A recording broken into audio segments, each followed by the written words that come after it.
Hello, everybody, and welcome. And I do mean to everybody, for I see some new faces and avatars in the crowd this morning. For the newcomers, I am Bo Wulf, and beside me is my partner, Zach Berman.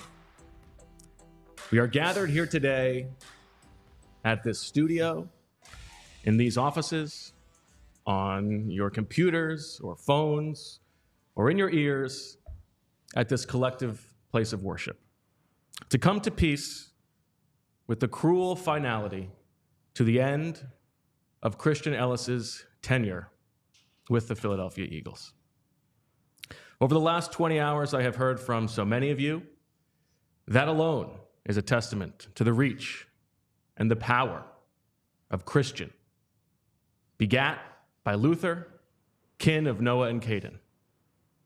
The way he made us feel, dare I say, the palpability with which he played between those white lines.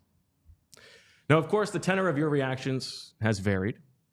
Pragmatists and true believers have aligned in saying, worry not, for Christian will be resurrected soon. He will clear waivers, return to the practice squad, and don his midnight green 53 once again. To you, I say, pray it be so.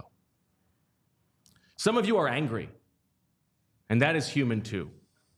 How, Lord, you say, how could you watch Nicholas Morrow bounce off red cloth time and again, be left to flounder in coverage, struggle week after week, and still take Christian instead?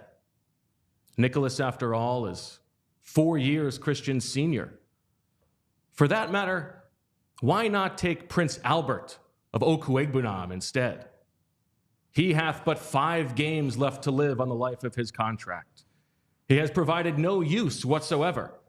And when he was called upon in our Goedertless hour of need, he was thrown but 1 ball after the battle had long been lost. As Dallas returns, need we 4 tight ends, 3 of whom are often visible? Must Patrick Johnson or Julio Jones, or Josh Jobe, or Bradley Roby, or Moro Ojimo be spared at the expense of our beloved Christian? And why must you take a life at all? Is this newcomer Shaquille so precious, so vain, that he cannot stomach time on the practice squad himself with an accompanying promotion for the betterment of the team?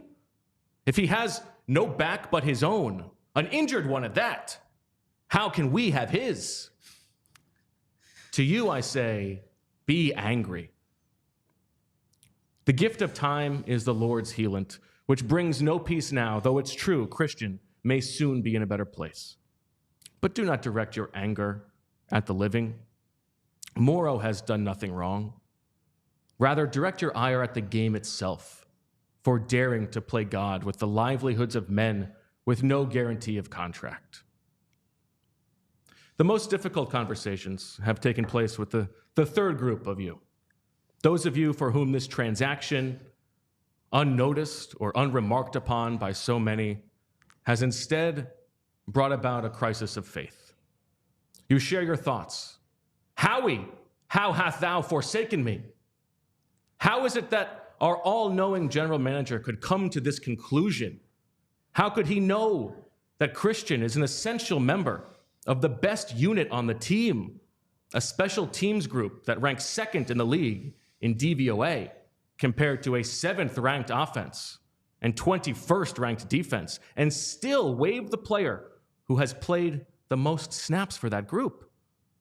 Would the number 2 offense, the Miami Dolphins, simply waive Tyreek Hill? Would the number 2 defense, the Cleveland Browns, move on from Myles Garrett? It's impossible to fathom. You say, could our memory be so short? Do we not remember the excitement over the Julio Jones edition those weeks ago? And do we not know the depressing production he's provided since? Is the person in charge of our in-season acquisitions just somebody who Googles 2019 Pro Bowlers? You go on. You wonder what it must say about linebackers coach DJ Elliott if he can't be trusted to get anyone ready to play on defense other than old, established veterans.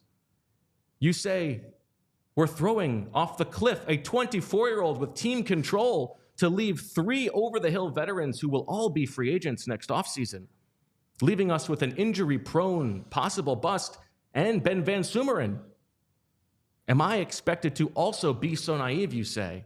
Isn't this short-sighted decision-making precisely what has gotten us into trouble in the past? I must say that these are my most difficult conversations. Who among us has not struggled with these questions? But the Lord is wise, and he is kind enough to share that wisdom with us. I direct you all now to the book of Doug from 2 Hill 2020. And the Lord said to the eagle, rest easy, bird, for there is bounty yonder. Fish, mice, squirrels, geese, a feast awaits. But the restless eagle spotted instead on a branch below a single marshmallow. He plucked it into his beak and fell asleep. Hours later, remembering the Lord's promise, he set off for yonder only to spot another marshmallow. Once again, he gobbled it up and rested his head down. He dreamed of great things. When he awoke, his stomach pained. Though he had eaten, the calories were empty. He resolved to take flight for the bounty promised by the Lord. Only this time, before flying, he saw below not 1 marshmallow, nor 2, but what looked like 75. He ate, and he ate, and he ate, until he could eat no more. Instead of falling asleep, powered by the meal, he set off for the bounty promised by the Lord. As he crested the mountain, he saw what the Lord had promised, everything an eagle would need to survive. He would live forever here. But as he thought of the full, nutritious meals due to him, the eagle realized he was no longer flying. He was falling. The empty calories were weighing him down, and he fell to his death. Let us pray. Buying tickets to your favorite events shouldn't be stressful. Game Time is the fast and easy way to buy tickets for all the sports, music, comedy, and theater near you with killer deals on last-minute tickets and their best price guarantee. You can stop stressing over the tickets and start getting hyped for the fun you'll have. They've got flash deals and last-minute tickets, easy to find and buy tickets for every kind of event in your area, images of seat views, lowest price guarantee, event cancellation protection, job loss protection, and more. Game Time is the place for last-minute ticket deals. Forget planning months in advance. Game Time has deals on last-minute tickets right up to the day of the event. The Game Time guarantee means you will always get the best price. If you find tickets in the same section and row for less, Game Time will credit you 110% of the difference. Snag the tickets without the stress with Game Time. Download the Game Time app, create an account, and use code PHLY for $20 off your first purchase. Terms apply. Again, create an account and redeem with code PHLY for $20 off. Download Game Time today. Last-minute tickets, lowest price, guaranteed. Zach, how are you? I have so many thoughts and so few words to express about this. I'm excited for the show, I thought. I was up prepping for a huge Eagles game this weekend. A lot going on. That was quite eloquent. Well written. You're a very good writer. Performed well. Fascinating.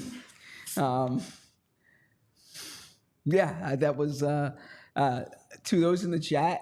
You're all correct. I had no idea what was about to take place. Literally none. Bo said he had something prepared. about yesterday's transaction, which, by the way, I imagine by now the Eagles waived Christian Ellis. What? The Eagles waived Christian Ellis, and to officially make room for Shaq Leonard. But 5 years ago, when I started doing a podcast with Bo, he said you got to respect the bit, and you're certainly respecting the bit. So well done, well done. All right, why don't you give us a little Stone Cold News, man? Too hard for you to turn the page? I think the news is well established right now. So the Eagles needed a roster spot for Shaq Leonard. They're going and they found one by waiving Christian Ellis. They could have waived Nicholas Morrow, like you said. My guess is Christian Ellis clears waivers today. He returns to the practice squad, as you alluded to. I hope the Cowboys claim him. I think the fact that the Eagles did this later in the week probably was strategic on their end. They're outsmarting themselves. Maybe so. By the way, Howie, if you are watching, which we know you are, yeah. I need to say I did not personally understand what that title meant. The headline. Yeah, what's the reference from? It's a movie. What movie? It's a book. What The book? Assassination of Jesse James by the coward Robert Ford. Okay. I wasn't familiar with that. Okay. Is it a good film? It is a good movie. I'll watch that. Yeah. It's about the assassination. Great cinematography in that movie.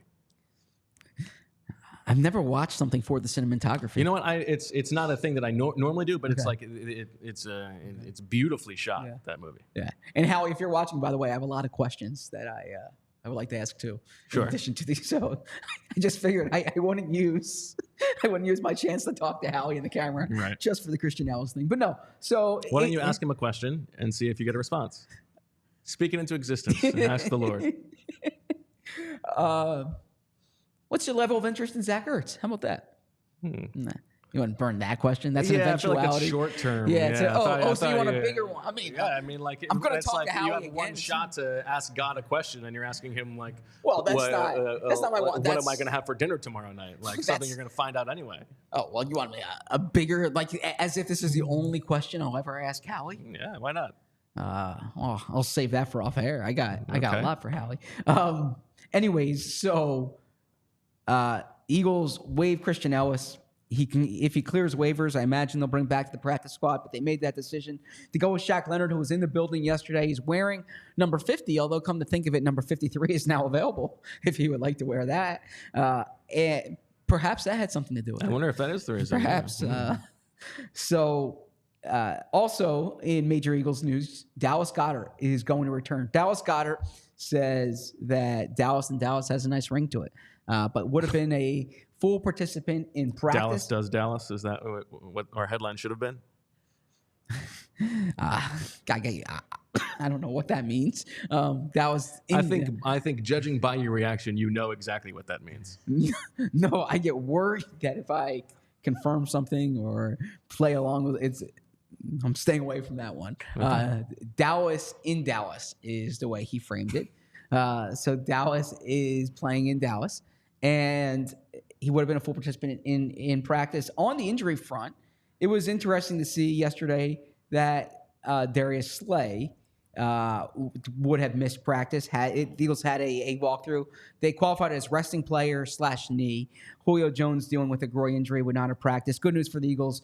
Zach Cunningham is progressing, would have been limited with a hamstring injury. Jack Stoll dealing with a knee injury. Both the top tight ends are healthy. The Slay thing is interesting because he didn't play at the end of that game while some of the other starters were. He's been dealing with some stuff over the course of the season, and he also has not been playing quite as well. Yes. So something to monitor with that knee. The opening to the show was creative, interesting. I'm very impressed with your writing and performing. But real quick on the Christian Ellis thing, it sounds like you would have cut Nicholas Morrow or Albert O. I definitely would have cut Albert O.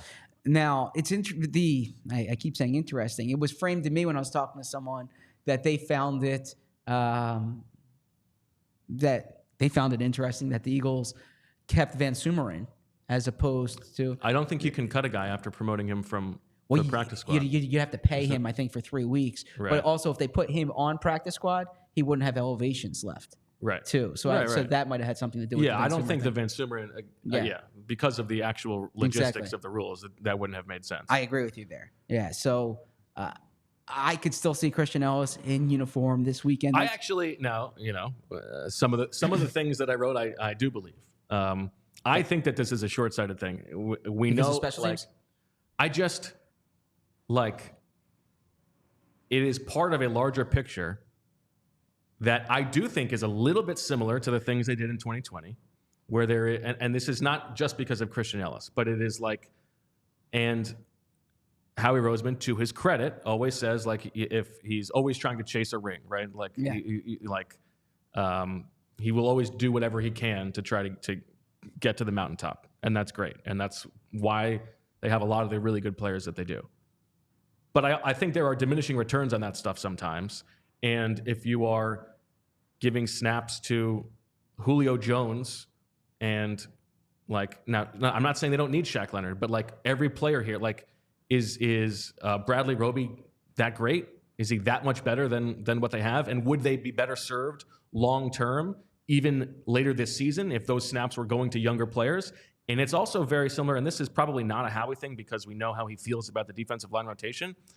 But these mounting snaps for the defensive linemen, there is a lot of, I think, sort of short-term thinking permeating their decision-making this season that I think there is a chance could really come home to roost. I hear your point, and I don't dismiss it. I do think the Eagles see a 10-win team right now that has a shot, that there's a clear window here. And I understand. But the window is not in week 11. The window is not in week 12. The window that matters is the window in the playoffs. And I know you're chasing the 1 seed, but No, but I think some of these moves, adding a Shaq Leonard, if it's going to make you X% better at linebacker, then you're doing it. I think we kind of overrate how big a part of how big a part of the team's long-term future Christian Ellis would be. Yeah, this is not really a Christian Ellis thing. But this is it's similar to, you have two cornerbacks over 30 years old. You have Darius Slay and James Bradbury, right? Every single one of these decisions is defensible on its own and makes sense on its own. But in totality, they keep committing to the older players. They keep sacrificing the long term for the short term, and eventually, that you fall off a cliff when that happens. Yeah. So I'm of the opinion, and I've said this before, Howie needs to always be building.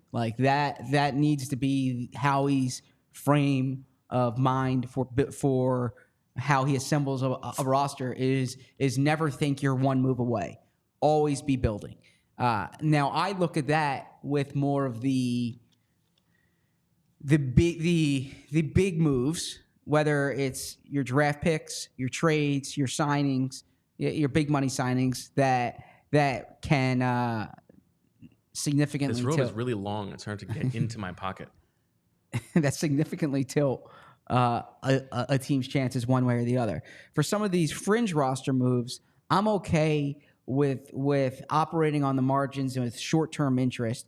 And perhaps, by the way, Shaq Leonard is a move that serves them for the next 2 to 3 years. If they like him, if he fits, he plays well. Like I said, it could be a Jeremiah Trotter late career renaissance. But it is fair. I'm not being hypocritical here because I'm saying you can't make moves just to maintain a championship team.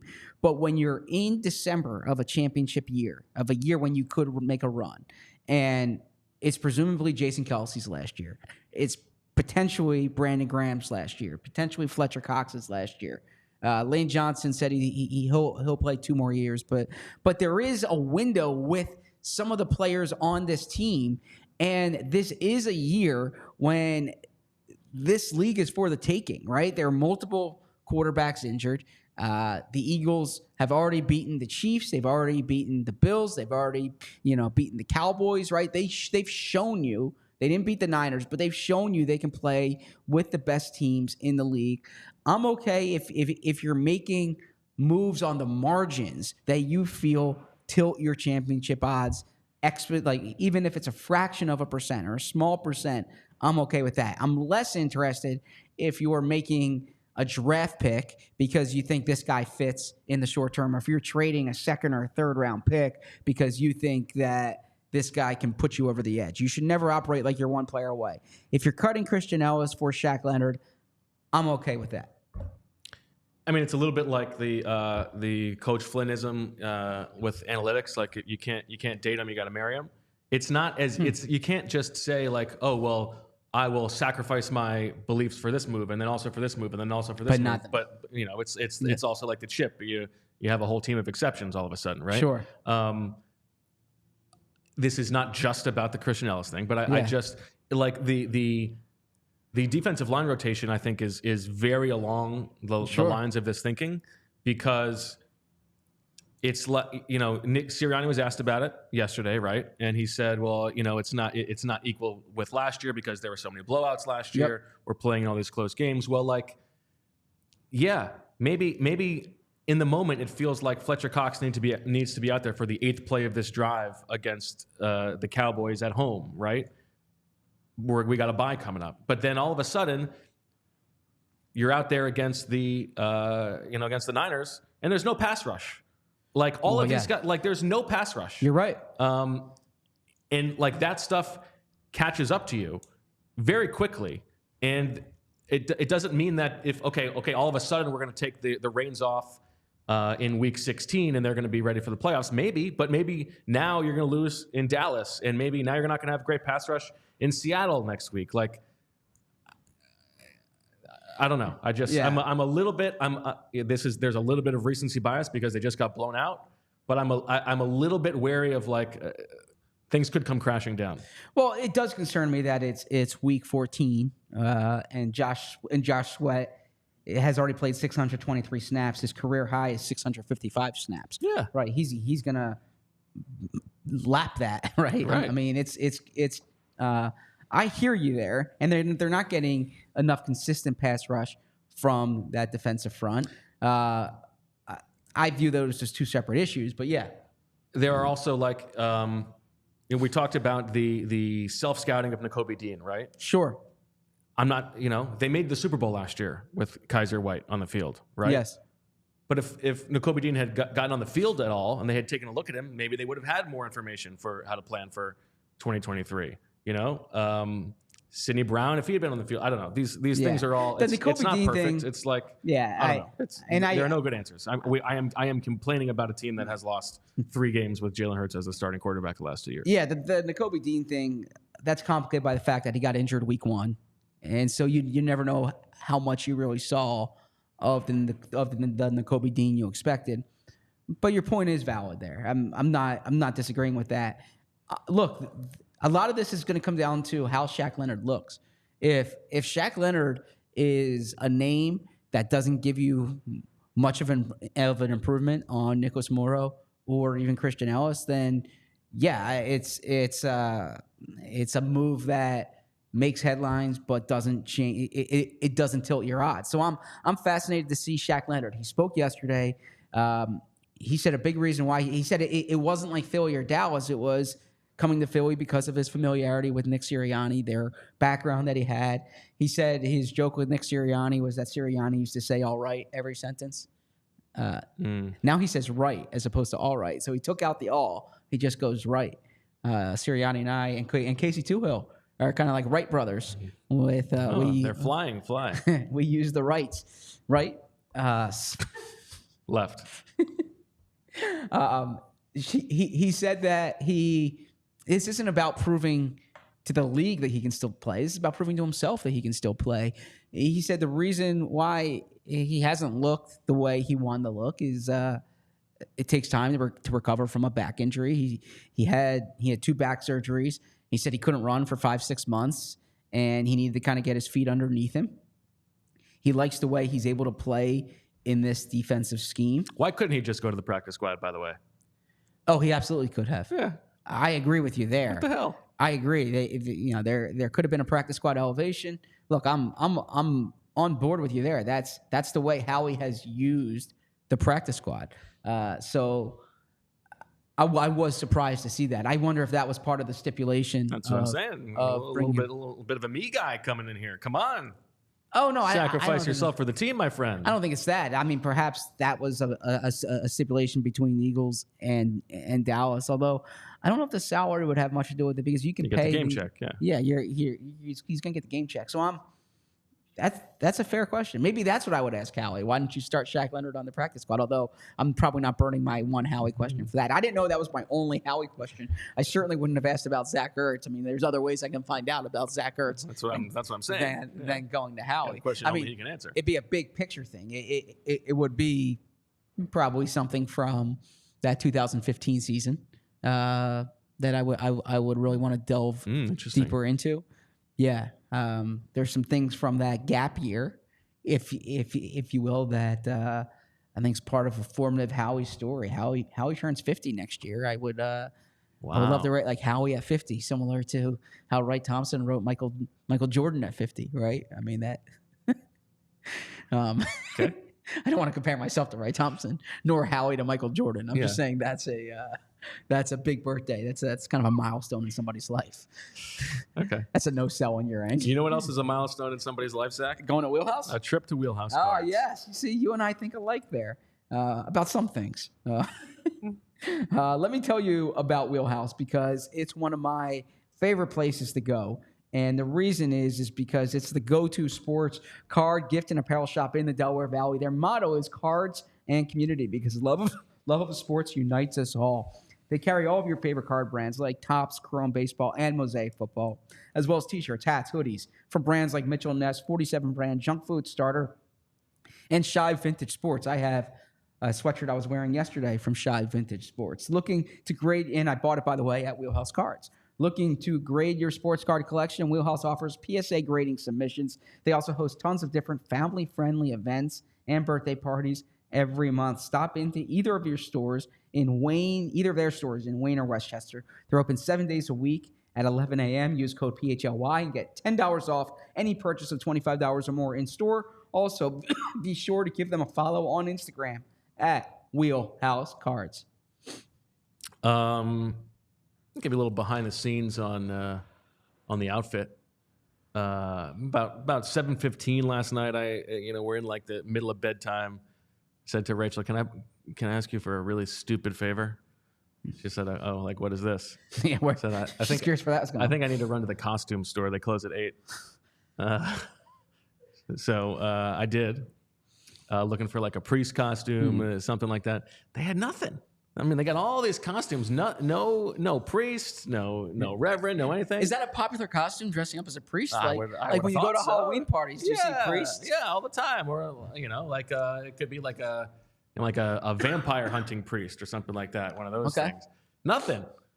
The closest thing I could find was the Grim Reaper. So I got the Grim Reaper here. Is that what that is? And it is. I have the mask over there. I didn't bring it into the studio. If I was actually thinking if I had the sickle, I think it's what it's called. If I had that with the mask, I might have closed the sermon with revealing myself as the Grim Reaper instead. But Julia did a great job with the gaffer's tape here to really make the whole thing come together. Great job by her. And here we are. Now, you and I went to breakfast with our old friend Sheil Kapadia this morning. Oh, we did. I got some bad news on that front. You had bad news? Yeah, he took me down in ping pong. I tried to give him the old okey doke. Played the first game lefty. He took me down, and then all of a sudden my confidence was shot. I had my AirPods in there. I was listening to press conferences, but you were stewing about the title of the episode. Yeah, I brought that up. You had no time for that discussion. Trying to bring people in. By the way, Edward Chamberlain in the chat. It's part of a joke. He's not actually calling Howie Roseman a coward. Correct. But I was curious. Did you consider wearing that to breakfast this morning? No, but Shield did remark that why I was so dressed up because I have just like a nice white collared shirt on, and I said I got a bit. Yeah, and say no more. And knowing you, it's like, oh, okay, that makes complete sense. Yeah. Yes. But in any event, someone's asking sexy nun outfit. They didn't even have that. I didn't see a nun outfit. Were you considering going nun? I don't think a nun would have worked. But were you considering going nun? Have you ever written a sermon like that before? No, not that I can recall. You're terrific at your day job, but if you're ever looking for like a secondary source, if you want to join the Church of Christian a secondary Ellis, source of income. Although, don't you have to take a vow of poverty for that, right? Like, isn't that like for certain denominations, okay. Get into Southern Baptist, you can rake in the money. In any event, I thought that was really well written, well performed, and a treat for the PHLY audience who, like I said, there's a lot of longtime viewers and listeners in the chat, but for the newcomers, I hope that was at least one person's very first episode. Yeah. this is what you can. I can promise you. I don't want to speak on Bo's behalf, but I suppose I am. Come the off season, you're bound to have. You're bound to see Bo's creative. Speaking brilliance. of which, we got to shout out our man Chris on the streets. Yeah, absolutely. Walking to the studio, see Chris across the street. Love how interested he is in the show. Big fan. Yeah, respect Works right Chris. over there. Exactly, Chris. I look forward to seeing more of you on my walk in. Yeah, you can see more of Bo's creative brilliance throughout the offseason, and I imagine it won't be the last time that I feel uncomfortable on this set. Yeah, I mean, I would hope not. Yeah.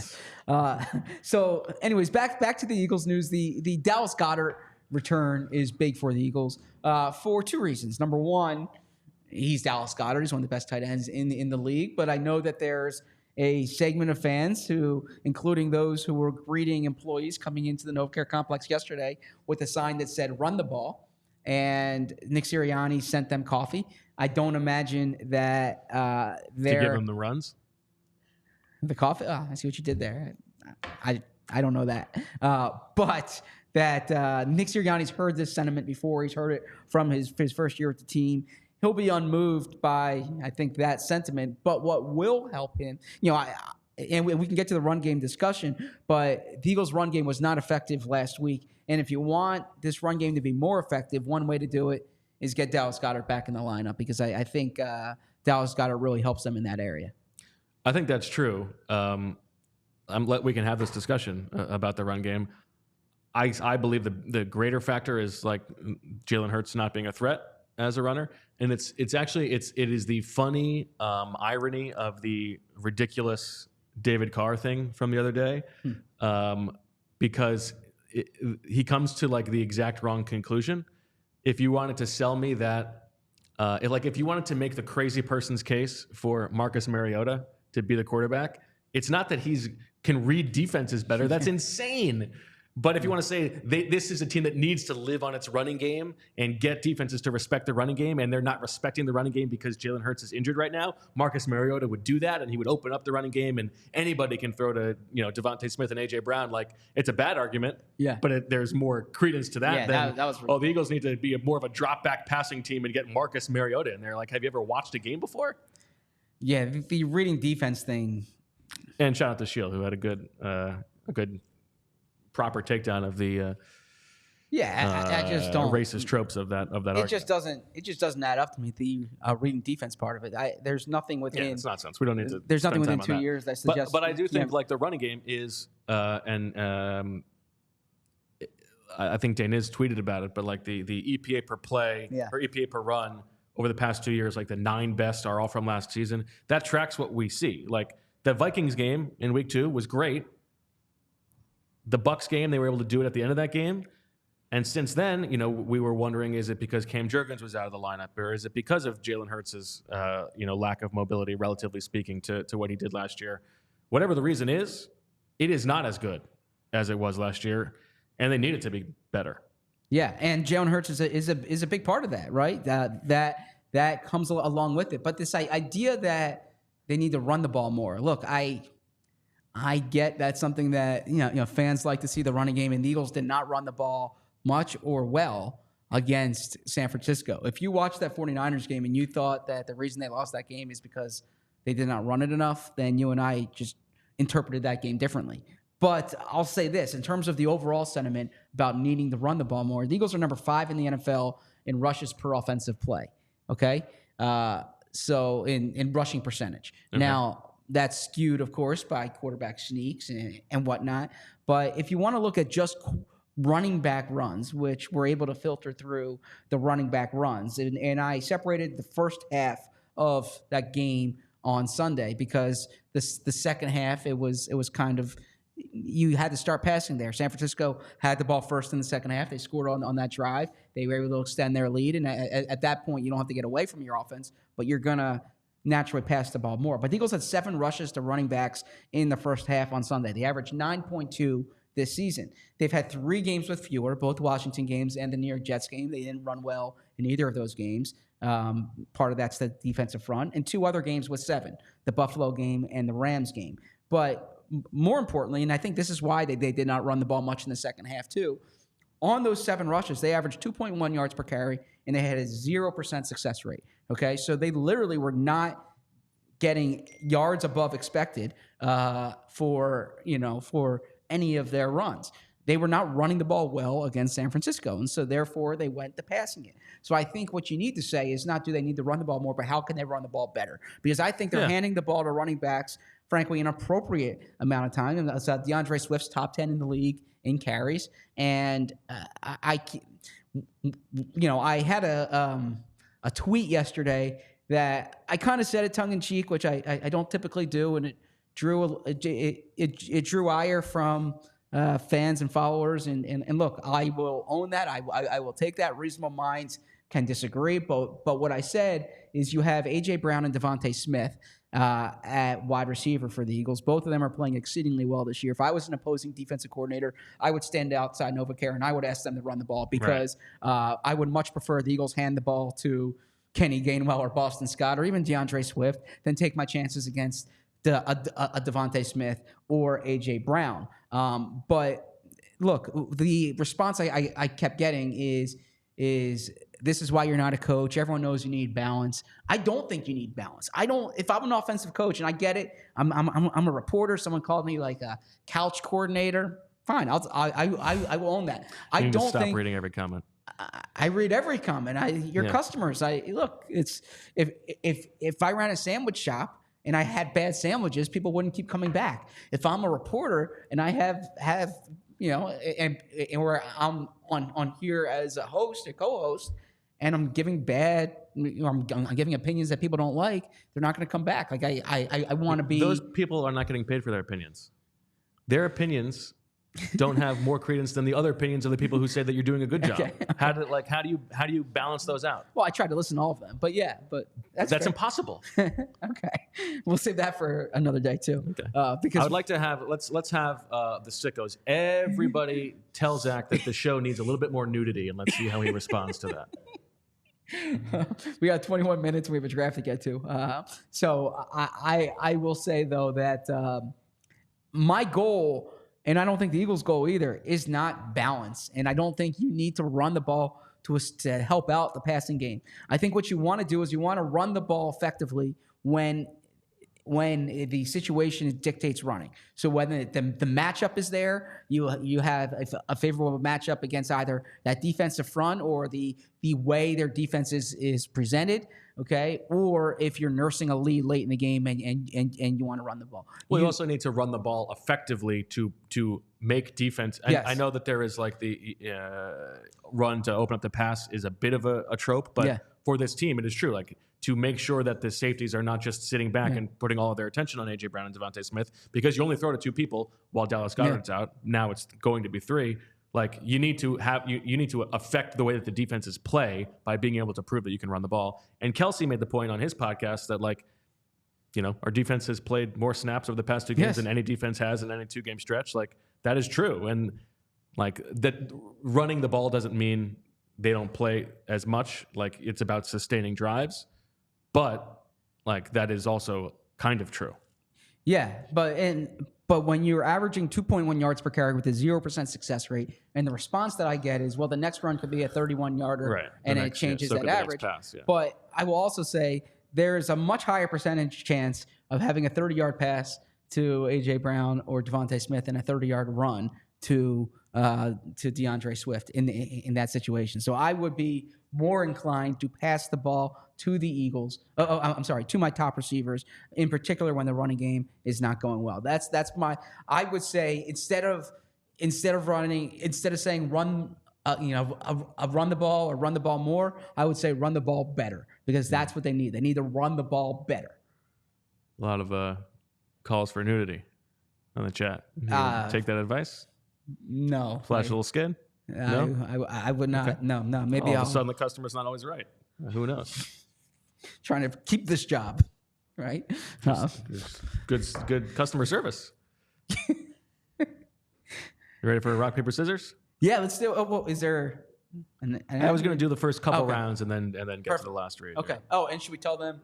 You got a big new twist. Why don't you fill us in? So because we've already done Eagles-Cowboys, and we don't want to just be repetitive, and it wasn't that long ago, and we'll use this as a function to talk about the matchups, but the matchup hasn't changed in a significant way. One thing we're going to do here is you're allowed to make a trade. You're allowed to force a trade, a swap. Yeah, let's not call it a trade. A trade implies that we come to terms and agree on them. You're allowed to... you're poach. Poach. You're allowed to poach, but it needs to be a 1-for-1, and it can't be... But you're not poaching the position group that's been drafted. No. You're poaching what you can take one player from a position group. So you're allowed to take Micah Parsons, let's say, if the other team has the Cowboys edge rushers. But in that case, you're sacrificing an Eagles edge rusher in there, and then quarterbacks and not Nolan Smith. It's the equivalent. It's the number one. It's Hassan Reddick. Exactly. Or, if I take AJ Brown from you, I have to give you CeeDee Lamb. Yes. But then the one thing to point out is quarterbacks are off limits here, right? Right. Yeah. So you're getting either Dak or Hurts. Just a little bit of a different thing. It was a good idea you texted this morning. Okay. Yeah. I was doing a lot of show prep this morning. I was excited. I was doing my show prep last night. I can tell. Okay. All right. Ready? 2 out of 3. Trying to think about last week. This is the whole rock, paper, scissors, shoot. Paper beats my rock. Yeah. Rock, paper, scissors, shoot. Rock beats your scissors. Give me a second. So the whole point of this game is that it's supposed to be rapid fire. It's just, okay. Rock, paper, scissors, shoot. My scissors beats your paper. Okay. Zach might storm off. This is nuts. I'm trying to learn. I'm trying to watch tape and learn. All right. I mean, I think you could argue that better to have the second and third picks this week. But let's see. Quarterback, you can make a case. Wide receiver, 2 versus 1. Both offensive lines are very good. Defensive tackles, maybe overrated.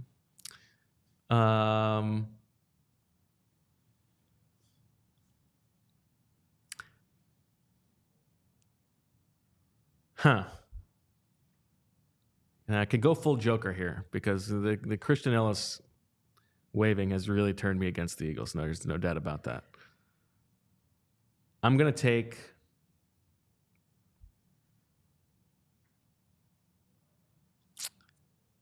I'm going to take Dak Prescott. Interesting. MVP frontrunner. Love the way he's playing this year. Yeah, he's playing very well. I think he's going to play well at home. I think I might just draft all Cowboys just because of the whole Christian Ellis debacle. Okay. That's how I'm feeling. Okay. So I'm going with the Eagles wide receivers.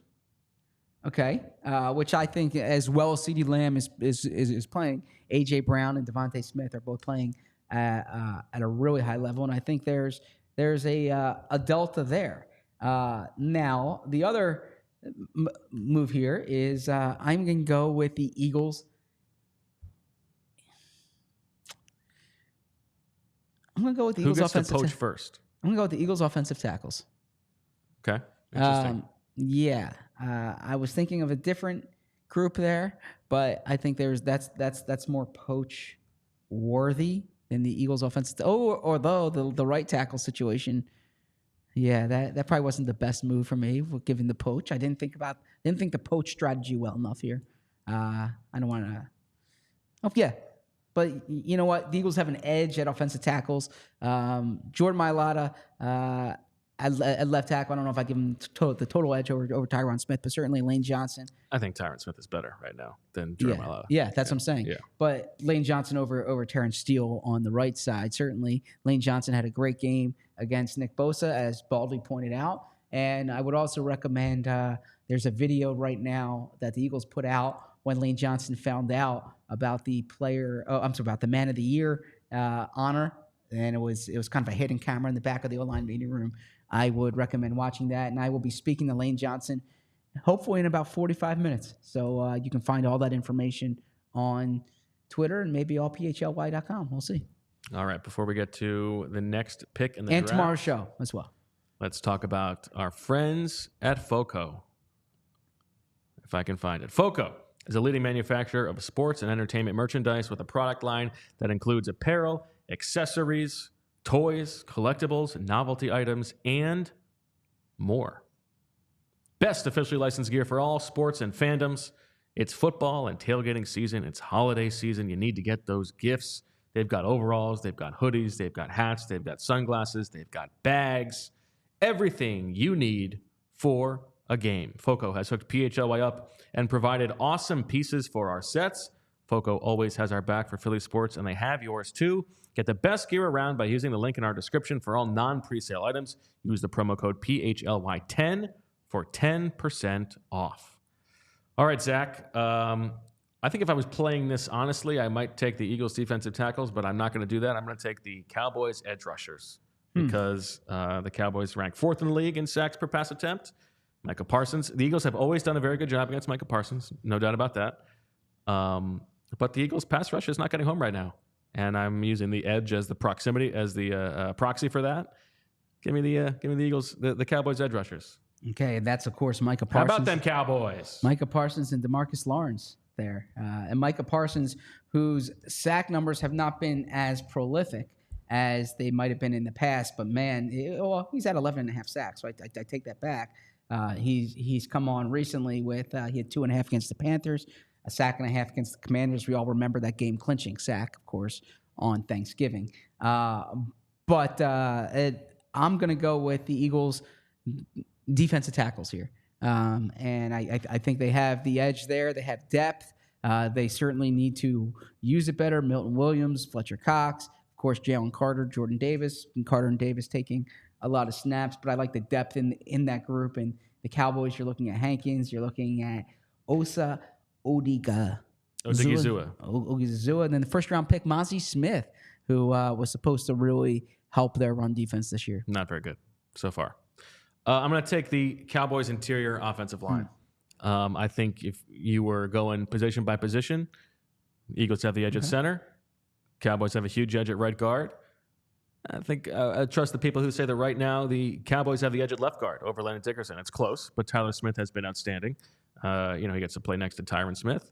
Very powerful. They're both very good run blockers. I think Tyler Smith is just a little bit better right now. So I'm taking the Cowboys. Okay, I'm going with the Cowboys safeties here. I wanted all Cowboys. Yeah, Cowboys safeties here, and the Eagles safeties. They're better than they were earlier this year. Reed Blankenship, by the way, 2nd in the league in strong safety Pro Bowl voting. How stupid is it that the Pro Bowl still has strong safety, free safety? Yeah, but after Kyle Hamilton. So going into that draft last year, when I loved Kyle Hamilton, I had him as one of the top 3 possibilities for the Eagles. Certainly understood them taking Jordan Davis and said that Jordan Davis was a good pick considering the value they place on the defensive front. But I loved Kyle Hamilton as a player. But if you had told me that Kyle Hamilton would be 1st in Pro Bowl voting, I would have said that makes a lot of sense. If you had told me that the player the Eagles signed is the undrafted rookie from Middle Tennessee State, who they barely gave bonus money to, and was last on the depth chart, would then be 2nd in Pro Bowl voting the next year, I would have said, Bo, what are you talking about? You say that a lot, though. I do say that quite a bit. But I'm going to go with the Cowboys safeties because I've always been a fan of Malik Hooker. I made sure that I said Malik there and not said, I've always been a fan of Hooker because then you would use that against me. I don't know what you're talking about. But I've always been a fan of Malik Hooker. He's my type, former first-round pick, awesome player at Ohio State. Newcastle, Pennsylvania, I believe is where he's from. But him and Donovan Wilson and Jaron Curse is kind of like that hybrid safety linebacker type. So I'm going with the safeties on the Cowboys. If you could do it over, would you take Kyle Hamilton over Jordan Davis? Good question. Yes, I would. Yeah, I would. Now, I think Jordan Davis was a good pick, and I like it. And I as I said at the time that they made it, it's hard to find people like Jordan Davis because literally there was no one in the world who had ever had that type of athletic testing, and it's much harder to find a dominant defensive or that type of defensive tackle than it is to find a safety. But I thought Kyle Hamilton was a rare player, and he's turned into that in Baltimore. And then also, if you told me they were getting Jalen Carter the next year, I would have said, yeah, do that, because you can find, for that Jordan Davis role, like Aleem McNeil, I know he's on IR now, but that could have been their 3rd round pick the year before. He could have given them that Jordan Davis type of player. But I still think Jordan Davis is a good pick. Wait, Aleem McNeil was the year before. That's what I said. Oh, okay. I'm saying for like that big body defensive tackle, right. You can find that in a middle round typically as well. Sure. Yeah. Not like Travis Jones was on the board for the Eagles in their 2nd round pick. Anyway, all right. Left on the board: running back, tight end, linebacker, corner, and special teams. I'm going to take the Cowboys corners. Now, okay, they're not perfect. Yeah, Deron Bland's an interesting. Deron Bland is a very boom bust type player. Devontae Smith got that touchdown on him a couple weeks ago, but right now the Eagles corners are not playing great, and they're not turning the ball over. And so, if I'm taking 2 groups that are just playing okay, give me the one with some playmaking upside. So I'll take the Cowboys. Okay. You're gonna let me have all Cowboys except for the Eagles safeties. That's how this is gonna play out. So I'm gonna go with the Eagles tight ends, and Jake Ferguson has shown some. I've been impressed with what I've seen from Jake Ferguson. Luke Schoonmaker didn't really like that pick in the 2nd round, but what a crazy pick. Yeah, but with Dallas Goedert back, I think very highly of Dallas Goedert. I think he's going to be pumped. He's got a nice little scar on his forearm. He says they did a really good job. You can barely see the scar. I did see the scar. That's why I asked him about it. But he's back. He's eager to play. He's ready to put that injury behind him. Just a good reporter. You got eagle eyes. Can't hide that scar from you. Yeah, I like to think I'm a good reporter. That's what I'm here for. Okay. Yeah. Julia, could you not? I'm kidding. Okay. Running backs, linebackers, special teams. I am taking the Cowboys linebackers because one of these groups just cut Christian Ellis, and Shaq Leonard chose them because it was worse than the other one, and he had more of a chance to play. I don't think that a guy who was run off by the team that drafted him and he was a face of the franchise for is all of a sudden going to come in and be Jeremiah Trotter in 2004. Nicholas Morrow is going to be playing in this game. Zach Cunningham might come back, but he'll be a little bit banged up. Yeah, I'm expecting Cunningham to be out there. Give me the Cowboys. Okay. How about them Cowboys? Cunningham and Shaq Leonard together. You got those 34-inch arms from both of them, man. Dak Prescott won't see through those passing lanes. Long levers make strong levers, as Chip Kelly used to say. Yeah, the Eagles are going to put Clifton Geathers out there. Long levers make strong. He said that about Marcus Smith as well. He said that about Benny Logan and Marcus Smith, if my memory serves I thought he said that about Joe Kruger. I don't think so. But Joe Kruger did have long arms. About Joe Kruger, they said that Howie, I believe, said this, that if he came out in the following year's draft, he would have been drafted in the first 3 rounds. So they were jumping ahead on him, and it did not necessarily work. They thought that about Shelton Gibson as well. Sometimes the and league, Nick Sirianni. Well, they were right about that. Yeah. Although I don't know if Nick Sirianni would have been atop the coaching lists the following year, but I think they did a great job identifying the talent there. All right, Zach, you want the running backs or the special teams? Give me the Eagles special teams, okay? And these Cowboys special teams with Turpin are good, and Brendan Aubrey's making just about every kick. But Britton Covey, look, got a soft spot for Britton Covey. Jake Elliott, Jake the Make, and Michael Clay's group has been playing well, though they need to replace a key contributor in Christian Ellis unless he clears waiver, signs to the practice squad, and is elevated this week. I think this is thematically appropriate because now I take the Cowboys running backs. Mm-hmm. I'm taking Tony Pollard. You can have DeAndre Swift. Okay.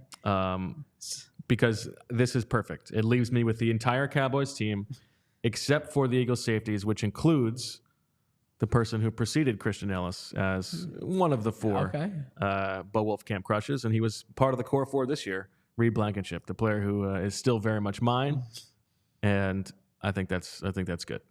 So now it's poach time. So who goes first? I'll let you go first. Interesting. Let's think about this. Now, I can't really Oh, actually, I think your approach is easy. I know. I think there are a couple things I could do here. I could. Are you assuming I could just take Lane Johnson and give you my right tackle? Yes. I didn't know if it would be. I'd have to give you Tyron Smith or something like that because it's the best tackle. It's a straight position for position. Yeah, I think position for position. Because I think the other thing I could do is I could take Devontae Smith and give you Brandon Cooks. Okay, you could do that too. Which would change things. Yeah. But, so you're trying to strengthen your team and weaken mine. Yes, but or you can take Jalen Carter. Yeah, I'm not as interested in any of the defensive positions. You can take Shaq Wilson. Oh, I'm sorry. Yeah, I can take Shaq Leonard. Yeah. This is between Lane and Devontae. I think with Dak Prescott, I already know that he can make a productive offense out of these Cowboys weapons. I will take the Lane Johnson and give you Terrence Steele. Okay. Terrence Steele. Yeah. All right, and you weaken my first pick, which good move. I should have anticipated that. So mine, I think, is fairly obvious too. I could go Micah Parsons, but I'm trading Hassan Reddick. I'm not in the market to do that. I think the biggest delta here is at right guard, where I'm going to take Zach Martin, and you can have Cam Jurgens. So now I got the right side of the Cowboys' offensive line, along with Jason Kelce, Landon Dickerson, and Jordan Mailata, and you got the left side of the Cowboys' offensive line, along with Cam Jurgens and Lane Johnson. So interesting swap there. It really spiced things up. Yeah, it didn't have the intended effect that I thought. I'm sorry. Somebody cool me down. Do you want to swap with defense too? Oh my gosh. Here. Do you want to do defense? What has gotten into you? Here, you want to do defensive swaps as well? It's okay. We got 2 minutes here. You want to knock out a defensive swap? Big swap guy over here. Or not. Or we can just close the show. I don't know. I got to get the Novacare. So I don't know. If you want to swap away. I'm good. Last time I tried to do something different. Now I'll just say, Bo, I'm going to defer to your creative energy, and I'll bring. No, I thought that was a fun. I'll bring the info. Yeah. I thought that was a fun wrinkle. Yeah. All right. By the way, which former Eagle is on this Cowboys depth chart? Two can you name? This is going to be. This is a one for the true sickos. Is it a real deep dive? Well, the guy was in Philly for a few days. Okay, now before we get there, Zach, everybody should know that we've got a sale on the diehards. Oh, yes, definitely. On allphly.com. The yearly membership, usually just under $80, $59.99 right now if you want to read all the good stuff from Zach and our beat back and forths. Yep. And Charlie O'Connor and Kyle Neubeck and Derek Bodner.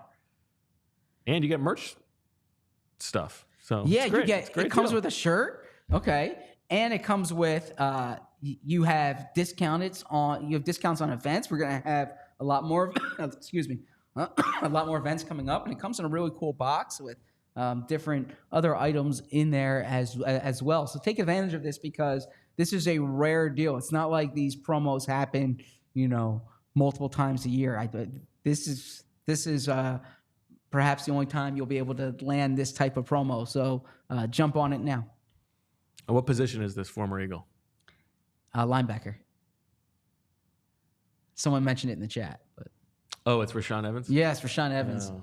Yeah, he spent like 3 days with the Eagles, requested his release. And I totally forgot about that. Yeah, nice guy to talk to.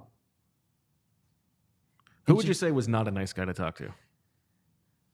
Well, I think if there's someone who's not a nice guy to talk to, then shame on me because it means I didn't find a way to connect with them. Okay, but there are some guys who don't have the time of day, or some guys who are not particularly nice. But no, I try to find a way to connect with everybody. Okay.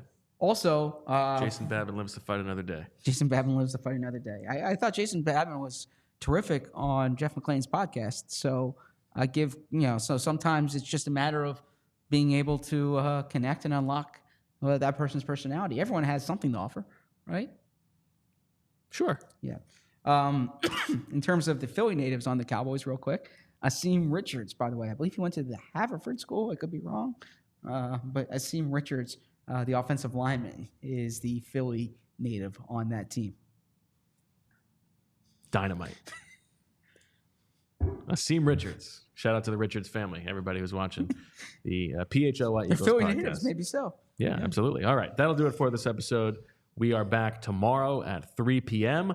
Dana's the professor is coming back to Studio A. We're excited about that. So lots to get to. Obviously, an enormous game on Sunday, and we will talk more about it tomorrow. For Zach and Julia, and for all of the congregation, we thank you for attending today's service. We thank you for watching the show. We'll talk to you tomorrow. And as always, we love you.